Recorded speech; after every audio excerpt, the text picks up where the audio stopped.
having a disciplined yoga practice for as long as I did helped me. I already was in the habit of sticking to a daily discipline. So I really follow through on my physical and occupational therapy.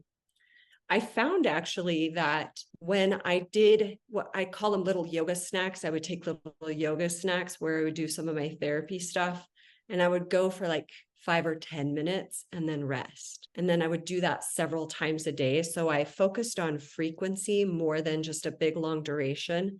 When I kind of switched to that strategy, I made significantly faster improvements. But part of that was showing up every single day and working really hard.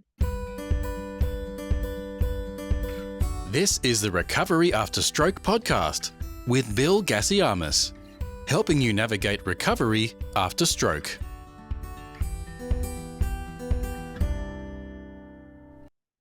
Hello and welcome to the Recovery After Stroke podcast. I'm putting the final touches on my book and have made the first chapter available for free for anyone who's curious to check it out and wants to grab a copy. If you go to recoveryafterstroke.com/book and fill out the form, you will receive the free chapter in your email a few moments later. The book is called The Unexpected Way That a Stroke Became the Best Thing That Happened, and I am coming to the end of this project, which started as a concept 4 years ago. So go to recoveryafterstroke.com/book and grab your PDF of the first chapter free today. If you are a stroke survivor with a story to share about your experience, now is the perfect time to join me on the show. The interviews are not scripted. You do not have to plan for them. All you need to do to qualify is be a stroke survivor who wants to share your story in the hope that it will help somebody else who's going through something similar. If you're a researcher who wants to share the findings of a recent study, or you are looking to recruit people into studies, you may also wish to reach out and be a guest on my show. If you have a commercial product that you would like to promote that is related to supporting stroke survivors to recover, there is also a path for you to join me as a sponsored guest of the show. Just go to recoveryafterstroke.com/contact, fill out the contact form explaining briefly which category you belong to, and I will respond with more details about how we can connect via Zoom. This is episode 271, and my guest today is Abigail Atkinson, who experienced a stroke while at yoga, age 35, a few days after a chiropractic adjustment. Abigail Atkinson, welcome to the podcast. Thank you so much. Great to be here. Yeah, thank you for being here. Thank you for reaching out. Tell me a little bit about what happened to you. I had a stroke on January 25th, 2012. I was actually in the middle of teaching a yoga class where I was working at the time. I was working at Ancestry.com and I had just started teaching yoga. And right about halfway through the class, I started to feel sick. And I remember feeling like I was getting laryngitis, feeling really hot, and opening the door, going and opening the door to cool it off. And then I just started feeling sicker and sicker. I started to get a terrible pain in my neck, and my right side started to feel numb. I realized that I was significantly sick. So I talked the students down to Shavasana. That's the final relaxation posture in a yoga class. So I talked them down. Once they were down, I went and sat down, leaned up against the wall, and kind of just waited for it to pass, thinking that I was just having a moment, and it didn't pass. The pain in my neck became excruciating, and I was no longer able to get up. So I crawled over to one of the employees, and he helped me out of the room. Fortunately, we were right across the hall from the facilities room at the office, and they called 911. And it was interesting, as I was sitting there in that room waiting for the ambulance to arrive, I was looking dead on at a poster that was saying, "Look for the signs of stroke." So I was like, oh my gosh, I think I'm having a stroke. So there's so many parts of the story, and I'm sure I'm not going to tell it to you in chronological order, but ultimately the EMT did arrive on the scene, and I was young at the time. My stroke happened almost 12 years ago. He examined me and said, "I think you have vertigo. So I recommend you go lie down and rest for a couple of hours. If you still feel sick, go see your doctor." My wife had vertigo a couple of weeks ago, so it's probably what this is. And before, there was like 10 or 15 minutes before the ambulance came, and I was having difficulty just sitting in a chair. I was like falling out of the chair. I was throwing up. I had this horrible, awful pain in my neck. I was very dizzy. And I actually thought that I was dying. I had a moment where I was saying goodbye to my children. I was like talking to God to take care of my children. I was like, this is it. I think I'm dying. It's very surreal to think that you're dying. So when the EMT told me to rest, I was, what? I had a choice to make, to either listen to the medical authority, which we're taught to do, or to listen to myself. And I felt pretty strongly I needed to go to the hospital. So I made him take me to the hospital. And he did. Didn't use his sirens or anything like that. He kind of just moseyed to the hospital, which fortunately wasn't that far away. So I luckily got to the hospital within the first hour of the onset of symptoms. And the neurologist at the ER could tell immediately that I was having a stroke, even before I had a CT. And of course, they gave me a CT. They found a tear on the inside lining of my right vertebral artery. The blood had clotted to heal that tear, and that's what caused my stroke. So I just always tell that first part of the story because if I had listened to the EMT and not gone to the hospital, my deficits probably would have been far greater. Maybe I wouldn't have ever made it to the hospital. Maybe that would have been the end of my life. So even if I had been wrong, even if I hadn't been having a stroke, I think it's important that we really learn how to listen to our bodies, that we trust ourselves, because if I hadn't made him take me to the hospital, even more than what I might have faced having a stroke was what would have happened to my own self-trust. There would have been a huge ding in it. So that's just really an important part of what saved my life and what made my experience what it is. And so no matter what, if you think you're having a stroke or something's wrong, listen to yourself, go to the hospital, get help, no matter what anybody says. Yeah. How old were you? 35 years old. Yeah. And so that was certainly part of it for the EMT. I was very young. My stroke was caused from a neck injury. I had had a chiropractic adjustment 4 days prior that was very painful. And I had actually been having headaches leading up to the stroke. I had been taking large quantities of ibuprofen to kind of get through those headaches. And it was on the day that I said, I can't keep taking this medicine. I'm not going to take anything today. That was the day that I actually had the stroke. Yeah. So did the blood clot break off after it had formed and cause an ischemic stroke, or did it did it form and therefore decrease the size of the blood being able to pass through the artery?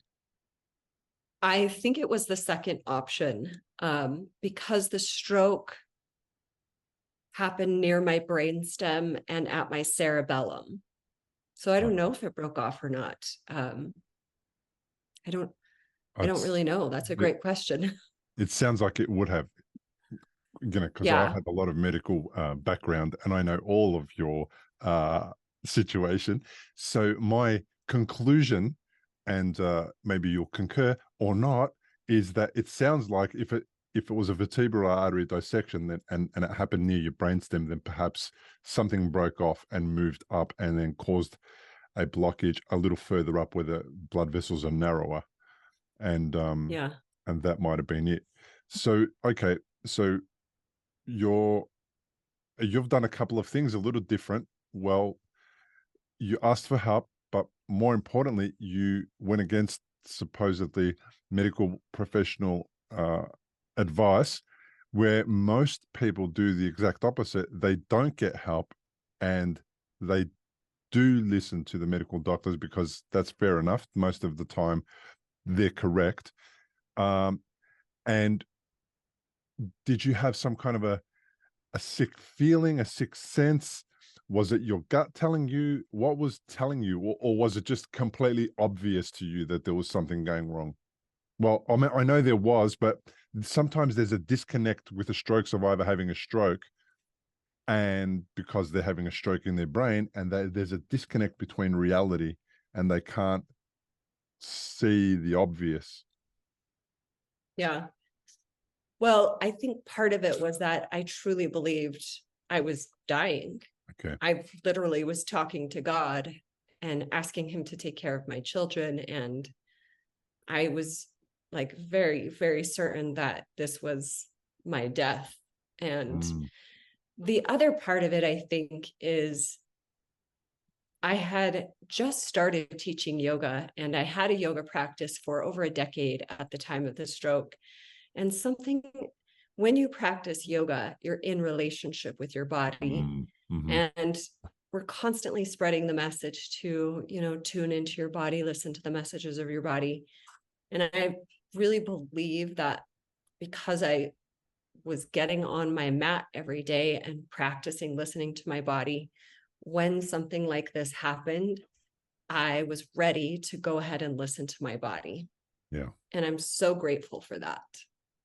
So how long did you spend in hospital, and what were your deficits when you were released? I was in the hospital for a month. I spent a week in the ICU. I love that you asked this question, because at first I didn't know what deficits I had other than visual. I had nystagmus. I had constant nystagmus. I had a horizontal shake of my eyes that you could watch, that you could see. And so I knew that because when my mom came to the hospital, she was like, really bothered her. But I was in the ICU. So I was in the bed. I was able to talk. I had fine motor skill. And so aside from vision, I wasn't really sure. I was just so grateful to be alive. It wasn't until about 4 days in when 2 physical therapists came up to my room, and they were coming to take me on my first walk. And so they sit me up in the bed, and one gets on either side of me, and they help me up to a standing position. So I go to take a step, and my right leg does not respond. It was the weirdest feeling to, like, one day be practicing yoga and the next day I couldn't walk. So I kind of did this little zombie shuffle down the hall with the help of these physical therapists. I mean, I didn't get very far, maybe 10 feet, exhausting, how to turn around and come back. And that's the first time I realized I would have some real deficits to work with. So I had large motor skill deficits. And because of cerebellum, I had a lot of balance issues. I still have vestibular issues, lots of vision problems that I've worked on over the years. I did do tests in the hospital because people that have had a stroke where I do, oftentimes they can't swallow, or they deal with difficulty speaking.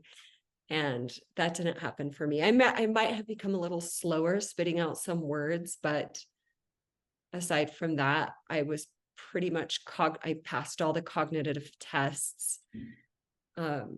So in the hospital for about a month, I did do some inpatient rehab in the hospital, physical therapy, occupational therapy, and I was sent home with a walker. So I used a walker for several months. Even after I wasn't using that walker, I still had a very ataxic gait, caused a lot of hip and knee pain, especially like trying to walk at night or over uneven terrain, or, if there's a lot of movement happening around me, anything sort of stimulating my visual field would just throw me off balance. So it took a lot of work for me to retrain my gait. I was very lucky to have access to physical and occupational therapist even beyond my hospital stay. And I know that a lot of people don't have that. I also had my yoga practice, which clearly I couldn't do yoga in the same way. I had to kind of figure out, how am I going to adapt my yoga practice to fit my post-stroke body when I can't even stand? I did have my physical therapist come out to my house 3 times a week. I had an occupational therapist come out once a week, and I had a nurse coming out checking my INR. I remember my INR levels were kind of all over the place. It took a while. Your INR? What's INR? The blood thinning, like getting my blood thin enough. So I was on Coumadin for about 6 months. Even though I don't have any blood clotting factor, physically very healthy, they still wanted me to be on that while the dissection was healing. Yeah. So I did do that for 6 months. So I feel really grateful that I had access to resources to help me in my recovery. I have a sense that it's a little difficult for you to talk about what happened in the past. Did I get that right? Or is it okay for you to chat about what happened in the past to you? It's okay for me to chat about it. I actually have shared a lot. I've shared this story so many times, and certainly emotions still come up, when you really go back there and remember. I told you yoga was part of my recovery. I was so determined to get back to my yoga practice while I was at the hospital. I had my sister bring a picture of me in a challenging yoga pose and hang it up on the wall so I could just be like motivated to work really hard, because those first weeks and months are really challenging. For me, brain fatigue was severe. Like, I had to sleep a lot. I also had nystagmus. So that's basically akin to feeling like you're on a constant spinning ride. So I was always throwing up. It's just your whole world becomes disoriented when you have something like this happen to you. And I'm grateful that I had access to all the things that helped me. Yeah. How did you manage the home situation with the children? How old were they at the time? Ooh, okay, so you're gonna love this. I was living in Salt Lake City, Utah at the time, but I had the stroke in Provo, which is like 45 minutes south. And I never went back to my house in Salt Lake City. I moved into my boyfriend's home, and 3 weeks after I got home from the hospital, we got married. I had a hospital bed proposal, sweetest thing ever. He had 4 children, I had 3. So we had a lot of kids. Wow. And again, super grateful that we had a lot of help. We had a nanny help us for a long time. My mom used to come out because I needed a caretaker for a while after as well. She helped take me around to all the various appointments because they revoke your license in the hospital. And let me tell you what, I'm so grateful for all of the caretakers in my life, like being chauffeured around to it's really hard to lose your freedoms, to not be able to drive yourself anywhere, to have somebody have to go into the bathroom with you when you're using the bathroom. And so it makes you very humble. And for me, very grateful that I had people willing to help care for my well-being, grateful for my life. Yeah, that's what it was like on the home front. So we had help with the kids, and it was not easy. Like, we all had to really adapt.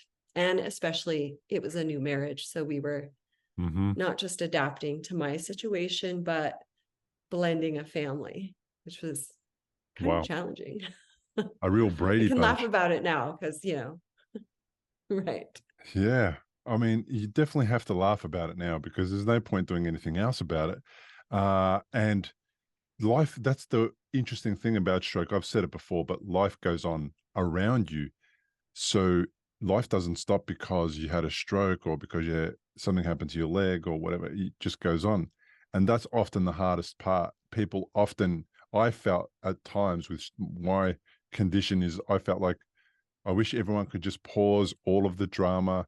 I wish everyone could pause all of the problems that we had before and all the things that we need to fix and solve and do, because I just need time to myself. If I could just go away and everything else that I had to deal with just wasn't there, I could just work on getting better and resting, and then not being too fatigued, and then sleeping as long as I needed, and doing all that stuff. Of course, that's not possible, but I had really lovely spells of time to myself when the kids went to school and when my wife was at work, and there was no one coming over to visit or do anything. And I could have 3, 4, 5 hours a day where it was just me in my house and the cat. And it was really, good, even though then there were often days where I missed all of the other things, which was being able to drive, being able to be independent, get out and about, do the things I needed to do. And then there was a little bit of a situation with my balance as well, that there was a fear around, not by me, but by other people. There was a fear around the fact that I might fall over and hurt myself because my walking wasn't perfect. I did not get sent home with a walking frame or anything like that, because I was rehabilitated enough so that I could walk at the end of inpatient therapy. But I did take a couple of tumbles inside the house, getting up from the couch, not realizing that my left leg was still sleepy, and not being used to the new way that I had to let it know, so to speak, that I was about to get up, and it needed to hold me up instead of collapse. So I took a few tumbles, but it was really lovely to have space. And 7 kids, yeah, that's amazing. Not a lot of That's space. not a lot of space. That's amazing. That's just, and Thanks. I know you just get through it and you find a way. I think that your discipline of yoga definitely played a role in your ability to be able to get through all of this stuff. I've got a couple of suspicions as to why, and then you might tell me some of your own, because I think the ability to do the poses that somebody has practiced, for example, for 10 years in yoga, and to be so in tune and understand the movements of the body and the way limbs work, etc., I would say creates a massive additional number of neurological pathways towards movement, balance, strength, and the process of just moving your body. So I feel like people who do yoga or something like that, a discipline like that, have got an advantage physiologically. Recently, man, I'm not sure how long ago, it's been in the last sort of 12 months, not even, maybe 9 months. A friend of mine's daughter had an arteriovenous malformation burst in her head. AVM. Same condition as me, almost in the same place as me. And she was a diver before that. So as she goes through the process of diving, she has to be really aware of how her body, where in space it is and how it moves. And I feel like that's really helped her in her recovery, because she's had an amazing recovery, although she still suffers from fatigue and all the stuff that all stroke survivors experience. She has deficits in her sensory neurons, and she has some motor neuron challenges. But I feel like one of the best things I could do to encourage them to feel good about the possibility of recovery was her age. She was 17, and also she was a diver. And I felt like she already had a massive advantage on the majority of just upright, standing and walking kind of people. Does that make sense? Yeah, absolutely. And I would agree. First of all, I have to say, I'm so glad you mentioned the whole like needing space and time for yourself, because it was challenging and still is sometimes being overstimulated. Like it just wears you down. And even now, I really appreciate having some alone time, some non-stimulation time. So I definitely relate to that part of it for sure. And I do agree. I think that having a disciplined yoga practice for as long as I did helped me in all the ways that you said. Plus, I already was in the habit of sticking to a daily discipline. So I really follow through on my physical and occupational therapy. I found actually that when I did what I call them little yoga snacks, I would take little yoga snacks where I would do some of my therapy stuff, and I would go for like 5 or 10 minutes and then rest. And then I would do that several times a day. So I focused on frequency more than just a big long duration. When I kind of switched to that strategy, I made significantly faster improvements. So I thought that was kind of interesting. But part of that was, yeah, showing up every single day and working really hard. If you've had a stroke and you're in recovery, you'll know what a scary and confusing time it can be. You're likely to have a lot of questions going through your mind. Like, how long will it take to recover? Will I actually recover? What things should I avoid in case I make matters worse? Doctors will explain things, but obviously you've never had a stroke before. You probably don't know what questions to ask. If this is you, you may be missing out on doing things that could help speed up your recovery. If you're finding yourself in that situation, stop worrying and head to recoveryafterstroke.com, where you can download a guide that will help you. It's called 7 Questions to Ask Your Doctor About Your Stroke. These 7 questions are the ones Bill wished he'd asked when he was recovering from a stroke. They'll not only help you better understand your condition, they'll help you take a more active role in your recovery. Head to the website now, recoveryafterstroke.com, and download the guide. It's free. Even when I felt tired, and certainly that discipline aspect helped me. Certainly in a yoga posture, you're in the practice of yoga, you're in all sorts of different relationships to gravity.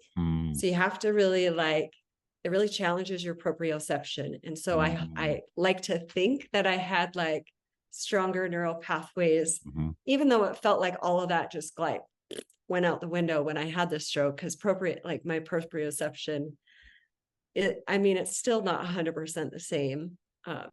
But I definitely think all those things were an advantage physically, for sure. Yeah, my Physically, proprioception is has the same issue. It has deficits in it, and my body doesn't particularly always know exactly where it is in the world, and that's where the balance issue occurs. And I kind of lean to the left, and then I keep going, and the body has to kind of correct itself and get back into balance and stop me from falling.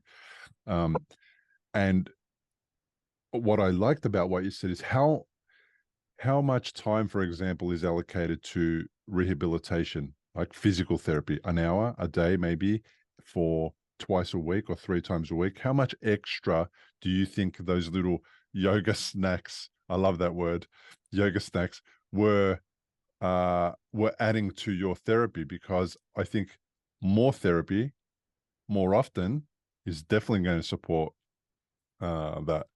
How much additional time of yoga snacks did yoga snacks add? Oh, probably a couple hours worth. Because it would sometimes be 2 minutes, 5 minutes, 10 minutes, and I would just sprinkle it throughout the day, all day long. And like I said, when I started doing that, I had the most significant improvements with my walk, especially. I remember I had these 4-inch high-heeled boots, and I was like, I set myself a goal. I'm gonna be able to walk in these boots again. And I was able to, even though now I don't wear heels at all, because I know I had to continue to study to improve my gait. And I did this year-long biomechanics course with Katie Bowman. She's a renowned biomechanist in the US. And like everything I learned, I was like, never wearing high heels again, never wearing any shoe that has any sort of elevation in it again. But I'm so grateful for the physical and occupational therapy, but I have to be honest too. It wasn't just the frequency. It was also like I went and studied biomechanics and worked on my walking parts, worked on my lateral hip muscles, stretching my calf muscles, rehabilitating my feet, doing lots of standing foot massage with balls, waking up those nerve endings. I also did an adaptive yoga training, with Matthew Sanford. He's kind of the leading pioneer of adaptive yoga in the US. He's a paraplegic. And I was on disability for a year, but I did go back to work after a year teaching yoga, just teaching yoga. I teach lots of adaptive yoga now. And all of that extra study, I think, was very helpful for me as well. Mm-hmm. Because, I mean, of course, the physical therapy was helping me with my walk, and the occupational therapy was helping me with a lot of the visual and vestibular stuff. Even though I threw up on my occupational therapist more than once, I feel so bad for her. But these extra modalities, I really made all the difference for me. And I have to tell you this one thing. I just wish everybody knew about this who has a stroke, especially if you have balance or visual issues with your brain injury. And that was, I did a neurovision therapy program. And it wasn't until 8 years post-stroke that I did this program. No doctor ever told me about it. Nobody in the hospital, no neurologist I ever saw. Even the ophthalmologist, I went to one of the best in the country at the Moran Center at the University of Utah. Nobody was like, hey, you might benefit from a neurovision therapy program. It was at my stroke support group that a neuro-optometrist came and did a presentation on his program. And of course he was trying to sell his program, but oh my gosh, I was like, everything he said is everything I need right now. It was a 6-month program. It wasn't easy. And my vision significantly improved after I did this. My depth perception increased. My peripheral vision got so much better. I was able to start hiking without feeling like the mountain was trying to pull me off. I had less anxiety driving. After 8 years, I had been driving again. And I was like, why did nobody tell me about this sooner? Why did I just randomly come across this? I feel like there's just so many therapies out there, and beyond physical and occupational. And I just wish everybody knew all the options. Who is that person that provided that neurovision therapy program? It was Dr. Devin Duval, and he's in Provo, Utah. 6-month program, phenomenal program. Now there's also, there's a place called Cognitive Effects here in Provo as well. People are traveling from all over the world to come and do an intensive program with them. And I teach yoga there. That's how I know about it. It's only been around since 2014, I think, when it started. So it wasn't something that was available for me back when I had my stroke. Even adaptive yoga, that wasn't something available to me. I remember going back to my first yoga class and having to take my walker with me. And it was really hard. It was really lonely. I really missed my yoga community. Now, adaptive yoga is spreading like wildfire. I'm teaching 8 adaptive yoga classes a week, and I get all sorts of folks, people with MS, Parkinson's, stroke, TBIs, amputees, I get a wide variety of folks in these classes. And I'm like, yes, yoga is for everyone, and it can absolutely supplement your other recovery efforts. It can complement your physical and occupational therapy. And here's the thing about yoga too, I just want to say this, is all of the physical benefits for sure, but when you have a major trauma like this, maybe you can relate. It feels a little bit like you get betrayed by your body. Like your body's just suddenly, it's not functioning like it used to. It's a really hard thing to come to terms with. Yoga was something that helped me repair my relationship with my body, to strengthen that mind-body connection, and to just feel whole in the body that I have now post-stroke. It kind of gave me that space to grieve my, pre-stroke Abby, and make myself open and available to this new life post-stroke. Oh, I don't doubt it. Look, I didn't. That's what's weird is many people will come on the podcast and they will talk to me about grief and their old life and their old stroke body and all that kind of stuff. And I totally get it. I get it, but I didn't go through it. I've never done it. Yeah, I've never done it. And it's weird that I've never done it. And I don't know, maybe I don't have to do it, but my body's totally different than what it was. Half of it feels like somebody else's body. The other half feels like my old original body. And I suppose because I'm capable of doing all the things that I was doing before, the things that are important, I can't play sport like I used to play or anything like that. But I suppose also because I look quote unquote normal according to everybody else, I didn't experience that. Why did my body do this, or why did this happen to me, or whatever? And I suppose my condition was something I was born with. So when it bled, I discovered what it was, why these things bleed and how they bleed, etc. And I think I created some of the I created the perfect storm around the bleed so that I wasn't looking after myself. I wasn't doing all the things that I was doing. So all I did was just take responsibility for all the stuff that I'd done before that caused the perfect storm to exist so the bleed can occur and the blood vessel can burst. And then I just moved on with what I needed to do to get better. And I don't focus necessarily on the past, although I forever talk about the past, but I talk about it in context to the stories that people share on my podcast, and so that we can make a conversation of this whole thing. But I feel like the fact that I've talked about it so much has put it in the past, in a part of my life that's so far away. 2012 as well, it started for me.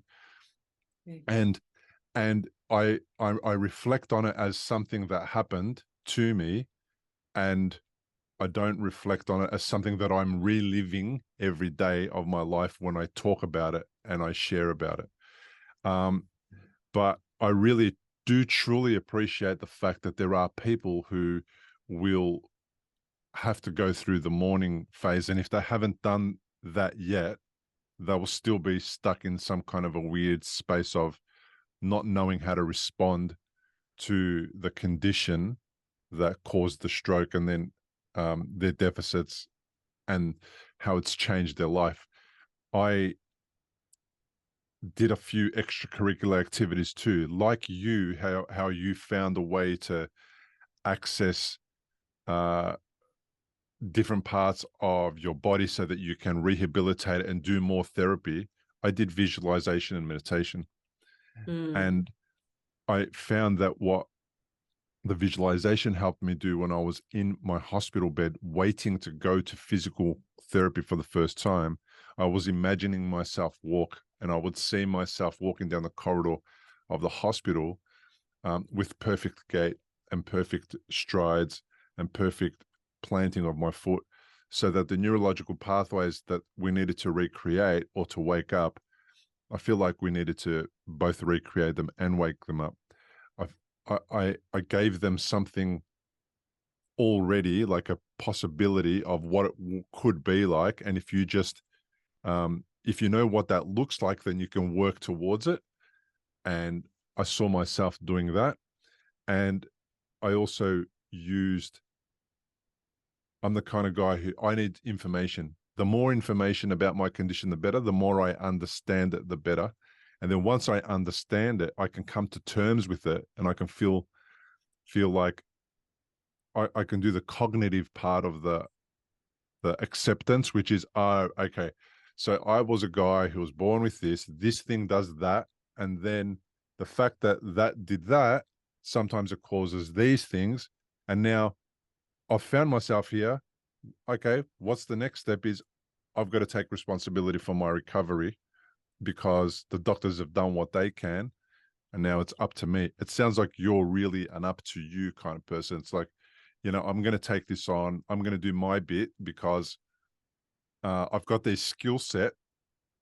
And what I'm also going to do is hopefully lead by example and show other people how they can still, even though they have deficits and missing a leg or an arm, they can still be active members of a community. They can still participate. They can turn up. They can learn. They can grow. They can do all the things that they used to do before, in this new body or different body? Yeah, I couldn't say it better myself. Like, you're changed by what happens to you, and to be able to live whole in that body and in that life is something that we all deserve access to, which is why I really love adaptive yoga. And yeah, definitely with you on taking responsibility and doing more. Yeah, doing more. Because like I said, that the mind is so powerful, right? I love that you were doing those visualizations. I know that for some people it's like hard to get out of bed and hard to do the work, but like truly believing that you have the capability and that your body and brain want to heal is something that will change the whole experience for you, even if you don't heal all your deficits. And I'm very fortunate. I would say that I'm like 90%, I still, like I said, I still have some vestibular and some visual stuff that nobody looking at me could ever tell that I had a stroke, if they didn't know my history. And the other thing that So I wanted to mention about healing was emotionally. Healing emotionally is really important. I feel like it's overlooked, and mentally, they're both really overlooked, and people need to go there. Tell me about my healing. I feel like my healing also had another benefit because I was 37. So before my first bleed, I was probably in therapy for about 12 years. So I had dealt with a lot of those things that people grow up with and have to overcome and whatever in therapy for 12 years. So by the time I got to stroke, I was dealing with stroke stuff. I wasn't dealing with past emotional traumas and burdens and all that kind of stuff. Did you go through an emotional healing as well? I think so. I had already started that path, not quite as far along as you were, but I had like hired health coaches, and part of that is dealing with emotional well-being as well. So I had started that, and really the yoga practice gave me the space to allow me to kind of move emotions through as well, to take a look at emotions. Mm-hmm. Um, and I one of the things, and this surprises me now, but I can clearly see that joining a stroke TBI support group, being in a support group, was huge for my emotional well-being, because you feel very alone. It's very hard for your loved ones, your friends, to truly understand what you're going through. Like you said, life is going on all around you, and you're like, hello, wait a second here. I just had this major stroke. My whole world is turned upside down. And so going to stroke support group was just incredible. I made lots of connections with people with all vast kinds of different stories, but who could understand where I was coming from. I gained access to resources I wouldn't have found otherwise. I found that neurovision doctor. I found Wasatch Adaptive Sports. They took me skiing for the first time when I went skiing, and it just made it fun. So that was really huge for me for my emotional well-being. Was reaching out and having a support group. I still go to that support group. Mm-hmm. Okay. Oh, and kind of along the lines of what you said, how you've shared your story so many times, it allowed you to put it into the past. I feel the same. The more I share my story, it's like each time I share, a little part of me like heals. And, my life now compared to what it was like before I had the stroke is completely different.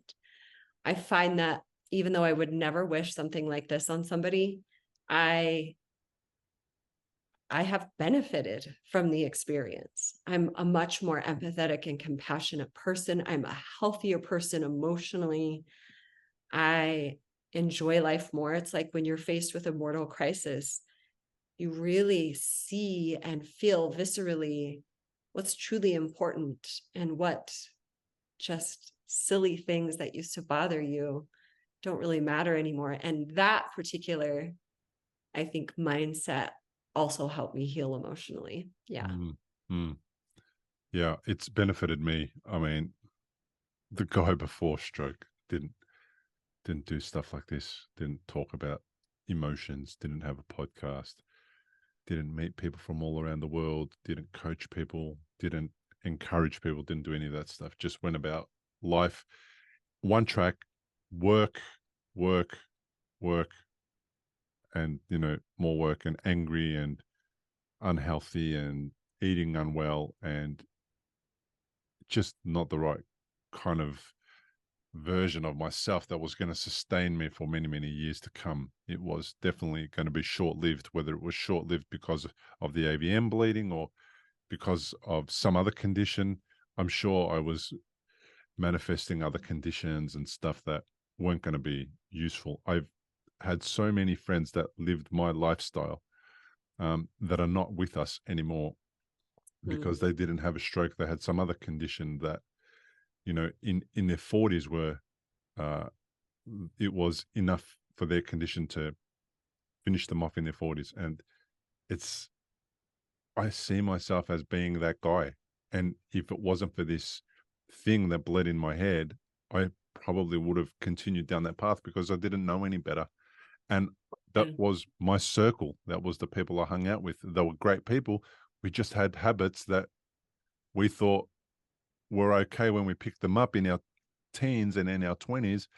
And we thought we should just keep going with them for as long as possible because once upon a time they served us, or well, they didn't really, but we thought they served us, and then we enjoyed, for example, smoking and drinking excessively and eating unhealthily, and it kind of made me grow up.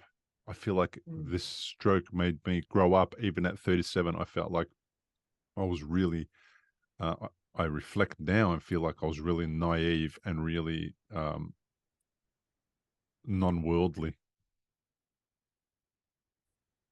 Yeah, I can relate to everything you said. Got rid of some unhealthy habits for sure after. There's, you hear of post-traumatic stress disorder, PTSD, that people get when they have these traumas happen. And I came across that term, post-traumatic growth. And for some of us, it is the trigger, the catalyst that helps us turn our life into something more beautiful, healthier. I mean, look what you're doing, creating this platform for people to share these stories, to talk them through and to help inspire and coach people. And post-traumatic growth is definitely how I would describe my stroke for sure. Yeah. So this post-traumatic growth concept came to me as well, probably about 5 or 6 years ago. In somewhere online, I read about it. Someone had written an article or a story about it or a book about it. And I thought, I relate to that. That relates to me. That's what I've had. And I remember early on in the podcast has been going on, not since about 2017 properly, where I have been interviewing people on and off about different things. And at some stage, I think before the 100th episode, I was talking to people in the podcast and we both sort of said, look, stroke's the best thing that happened to me. And I thought, well, that's a bit weird. I mean, how could that be? And then you unpack that a little bit and you start to see similarities in people. And I reached out to the people that follow me on Instagram and I asked if there was people there that agreed to that. And some of them would say, I haven't been there yet. I haven't got there exactly yet, but there was some benefits, etc. And we're talking about people all throughout the stroke spectrum with all the different versions of deficits or not. And then there was at least 12 people that reached out and said, yeah, stroke's the best thing that happened to me as well. So I interviewed them, and that became the pattern that we revealed in all the things that we did that that got us to be able to say that stroke was the best thing that happened to us, became the basis of the book that I just finished writing that's going to be published in a few months. Oh, cool. I can't wait to see it. Yeah, right. And that's the thing about it. It's I hope that what the title does, which is the unexpected way that a stroke became the best thing that happened to me, I hope that what it does is it jolts people so that they can now get curious about what we just said. What's this post-traumatic growth thing? And am I doing it? Am I in it? Is it happening to me at the moment, or is it still to happen? You know, where is it for me? Where is what phase of the post-traumatic growth part am I in? And hopefully what that does is inspire them to go after post-traumatic growth.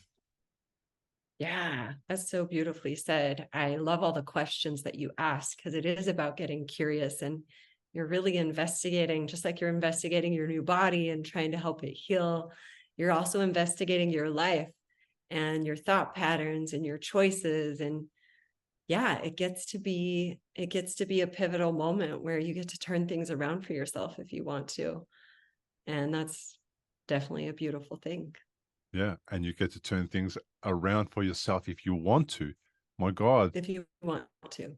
Yeah, what a comment. What a statement. That's so true, because if you don't want to, you'll get those results. You'll definitely end up being having post-traumatic stress disorder, which, you know, might even be something that some people are facing right now. And what they might Yeah. need is they might need a path out of it, because a lot of the times when you hear about post-traumatic stress disorder, it's kind of like they're talking about, I have it, I'm in it, I'm experiencing, I'm living it, it comes up, but there might be a path out of it. And now maybe you can experience post-traumatic stress disorder and then grow out of that, and then be able to reflect back on your situation, and rather than it triggering you, you're like us, remembering it as something that happened in the past, and you're using it to inspire people and share possibilities of recovery and growth and overcoming.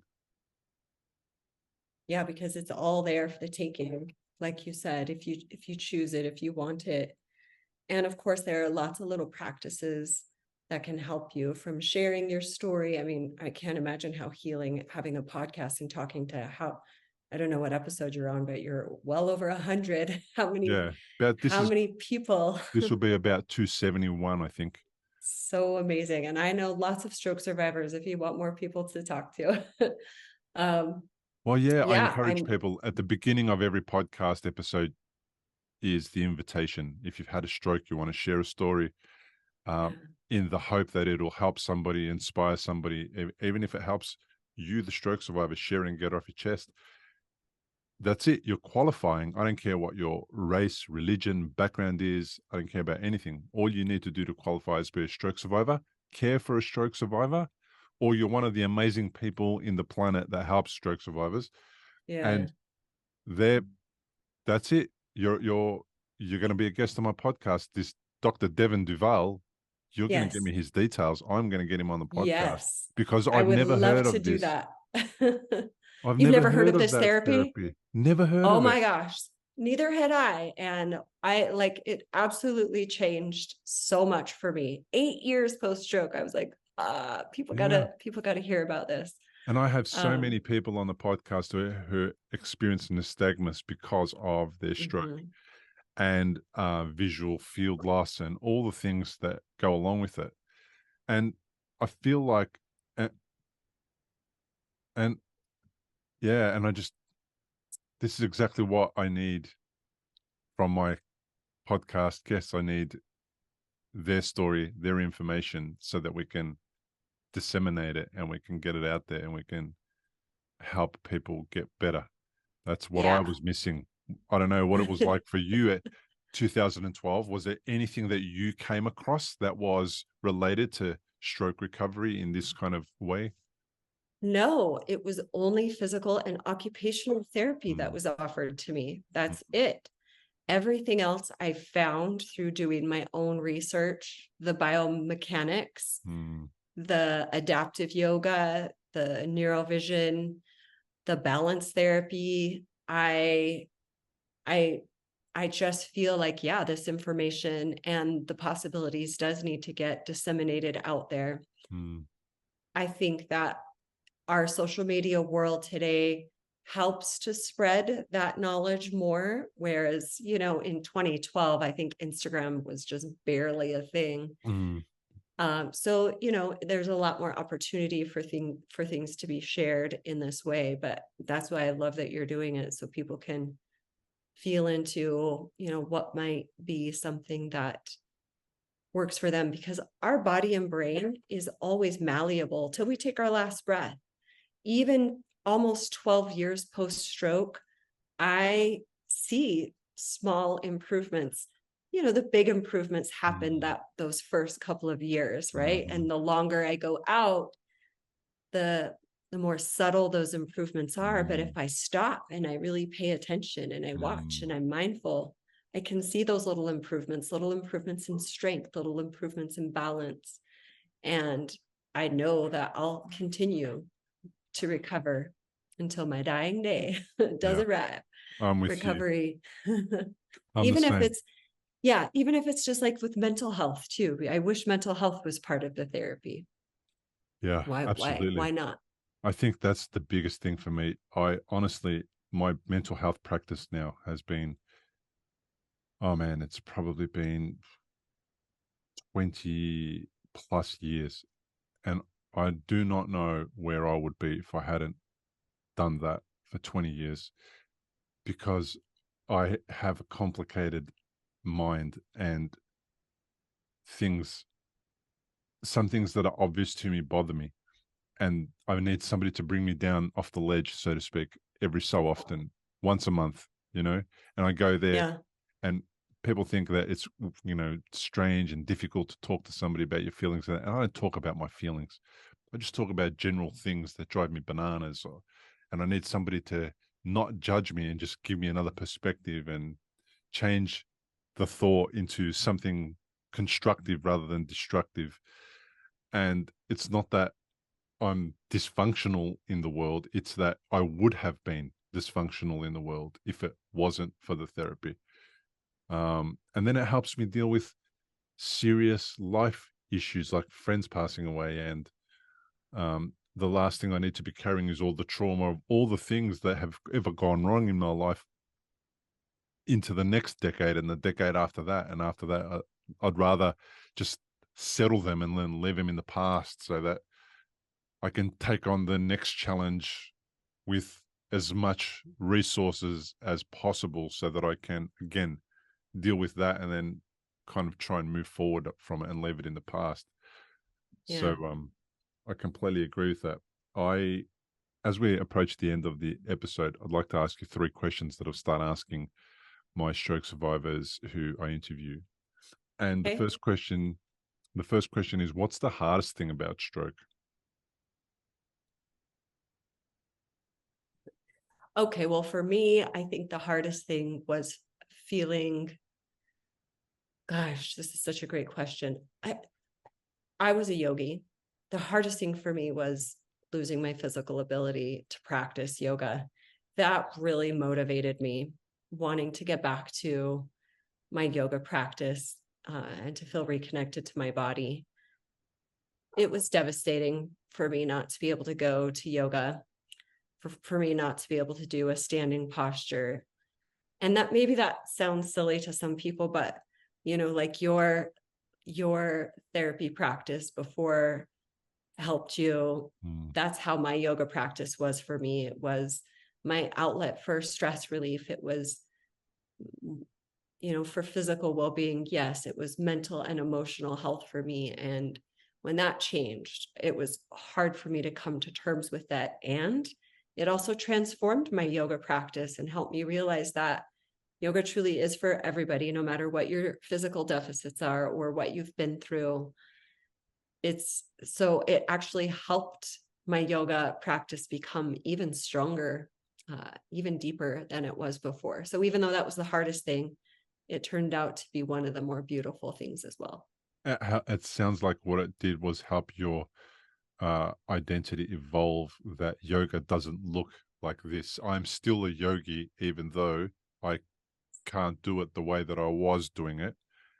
And therefore, my identity doesn't have to be left behind. Yeah, absolutely.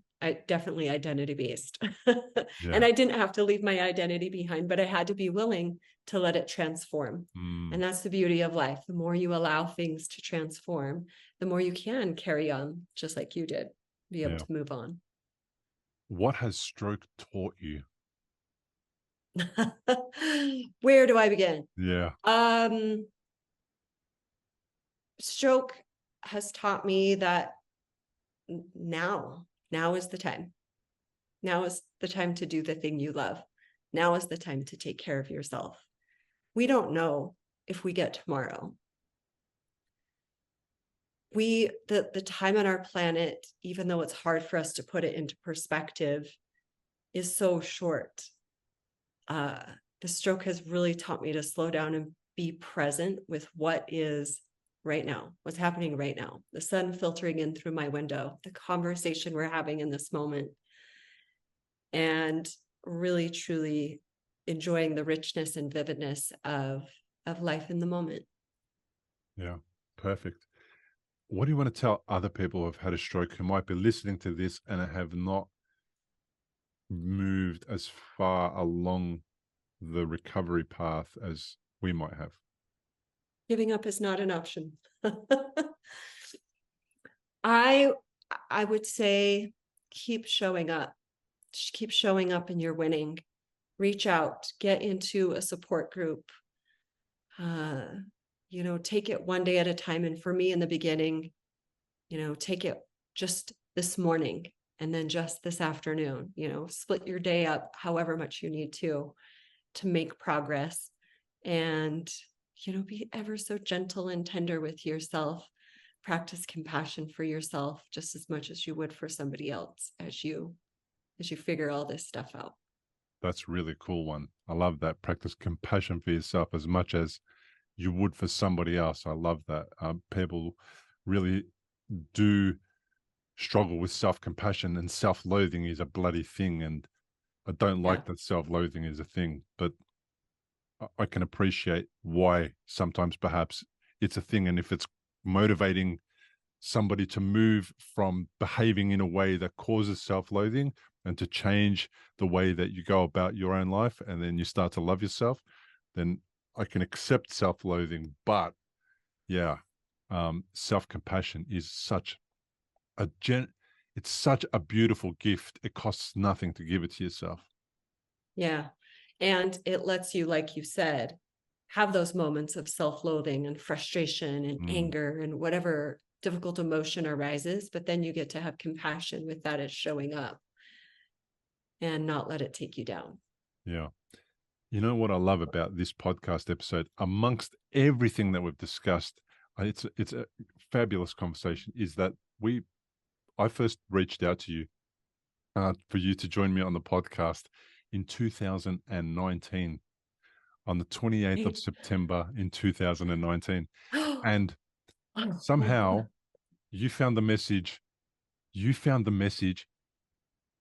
a year later, and then you said, yeah, I'd love to be on the podcast. And then I responded a year after that. That's This must have been the longest. The longest lead up to a podcast ever.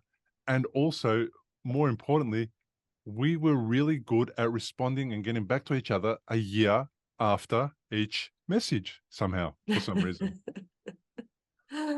It is kind of funny how that happened. And you know what? I think it's just so cool that we still responded. Oh, it's been a year. Oops, I'm still going to respond. It's okay. Yeah. So it was just meant to be now. It was, absolutely. So thank you so much for joining me on the podcast. I really appreciate it. Such a pleasure getting to know you and being here. Thank you for holding space for my story. I appreciate that. Well, thanks for joining us on today's episode. Remember to grab a copy of Chapter 1 of the book, The Unexpected Way That a Stroke Became the Best Thing That Happened. Just visit recoveryafterstroke.com/book. Take a look around and discover what the book is all about, and click the download free chapter button. As always, to learn more about my guests, including links to their social media and other pages, and to download a full transcript of the entire interview, please go to recoveryafterstroke.com www.caregiver.com/episodes. To all those people who have already left a review, thank you so much. It means the world to me. And you are helping others in need of this type of content to find it easier, and that is making their stroke recovery just a little bit better. If you haven't left a review yet and would like to, the best way to do it is to leave a 5-star review and a few words about what the show means to you on iTunes and Spotify. If you are watching on YouTube, comment below the video. I love seeing your comments and I try to respond to all of them. Like the episode, and to get notifications of future episodes, subscribe to the channel and hit the notifications bell. Thanks again for being here and listening. I really appreciate you. See you on the next episode. Importantly, we present many podcasts designed to give you an insight and understanding into the experiences of other individuals. Opinions and treatment protocols discussed during any podcast are the individual's own experience, and we do not necessarily share the same opinion, nor do we recommend any treatment protocol discussed. All content on this website and any linked blog, podcast, or video material controlled this website or content is created and produced for informational purposes only and is largely based on the personal experience of Bill Gassiamis. The content is intended to complement your medical treatment and support healing. It is not intended to be a substitute for professional medical advice and should not be relied on as health advice. The information is general and may not be suitable for your personal injuries, circumstances, or health objectives. Do not use our content as a standalone resource to diagnose, treat, cure, or prevent any disease for therapeutic purposes or as a substitute for the advice of a health professional.